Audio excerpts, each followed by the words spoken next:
I want you to imagine something. What if one in every three people you know, your friends, your family, your neighbors, suddenly just disappeared? That's not a sci-fi movie. That was the reality during the Black Death. This wasn't just a disease. It was an event that literally changed the world forever. So that brings us to the big question, right? How could an enemy you can't even see, something completely invisible, bring an entire continent to its knees? It's a mystery that people back then had no way of solving. And the answer is kind of mind-blowing. The killer that wiped out a third of Europe wasn't some huge invading army or a natural disaster like a volcano. Nope. It all started with something incredibly small, a single infected flea. All right, so where did this whole thing even come from? To understand it, we've got to follow the trail all the way back to the beginning. The actual killer has a scientific name, Yersinia pestis. This is it. This microscopic bacteria was the real culprit. It wasn't a curse, it wasn't magic, it was biology, and it was absolutely terrifying. So how does a tiny bacteria travel across the world? Well, it was like a deadly domino effect. First, the bacteria infected rodents, rats and stuff, way out in Central Asia. Then fleas would bite those infected animals, but then the rodents would die, right? So the fleas, they'd get hungry and they'd have to find a new host. And that's when they jumped onto humans who were traveling along the big trade routes, carrying this invisible killer with them all the way to Europe. And once it hit the shores of Europe, man, it became an unstoppable wave. The entire continent was basically put under siege. And the speed was just shocking. In 1347, it shows up in Sicily, carried on merchant ships. Just 1 year later, in 1348, it's blazing through Italy, France, and Spain. And by 1349, it had swallowed almost the entire continent. It spread like an invisible fire. So why did it spread so fast? You have to understand, medieval cities were the perfect breeding ground for a disease like this. I mean, there was no sanitation. People just threw their trash and waste out into the streets. Rats were everywhere, living right alongside people. Entire families were often crammed into tiny, single-room homes. And the biggest thing, nobody had any idea how germs worked. They were completely defenseless. But what did it actually feel like for the people living through this? Let's try to step into their world, a world that was completely gripped by fear. The symptoms, they were truly the stuff of nightmares. The most famous sign were these things called buboes, painful swellings about the size of an apple that would pop up in your neck and armpits. This was followed by a raging fever and uncontrollable chills.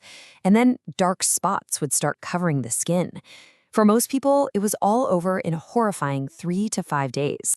And yeah, those dark spots that appeared on the skin, that's exactly where the disease got its unforgettable and terrifying name, the Black Death. So what could the doctors do about it? Well, honestly, almost nothing. See, back then, they thought disease was caused by bad air. Their so-called cures were things like putting leeches on people to drain their blood or rubbing onions on the sores. They were completely powerless. Today, of course, we understand germ theory, we have powerful antibiotics to kill the bacteria, and we practice modern hygiene. The difference is just staggering. So this wasn't just some terrible event that happened and then went away. It left these deep, permanent scars, and it completely transformed the world. Let's take a look at what came after the plague. The sheer scale of the loss is almost impossible to wrap your head around. In just a handful of years, 1/3 of the entire population of Europe was wiped out. Just think about that for a second. 1 out of every 3 people, gone. But all of this tragedy had a really unexpected side effect. Suddenly, there weren't enough workers to go around. And for the first time, regular peasants and laborers could actually demand higher wages and better conditions. They suddenly had real power.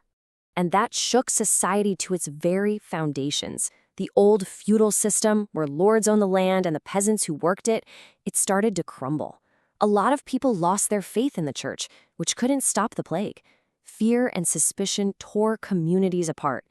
Even art changed. It became obsessed with death, showing skeletons dancing with kings and peasants alike, a reminder that death comes for everyone. So, what did humanity learn from this catastrophe? What lessons came out of the ashes? Let's look at the echoes it left throughout history. Believe it or not, the Black Death actually forced people to invent new ways to stay healthy, ideas we still use today. This is really the birth of public health. Cities started to actually clean their streets and manage waste. The first real hospitals were built to isolate sick people. And governments created a brand new rule for ships arriving in port: quarantine. It's an idea that has saved lives for centuries. And it wasn't just about public health. When all the old beliefs, prayers, magic, bad air, failed so completely, it pushed a new generation of thinkers to look for real answers. They started to rely on observation, on evidence, on science. It was the beginning of a huge shift in how we see the world. There's no question. The Black Death was an unimaginable tragedy.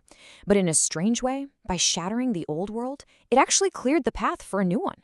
New ideas in science, in economics, and in government all started to grow in the space it left behind. Which leaves us with a really tough question to think about. Was the Black Death the terrible, awful price that had to be paid to build the modern world?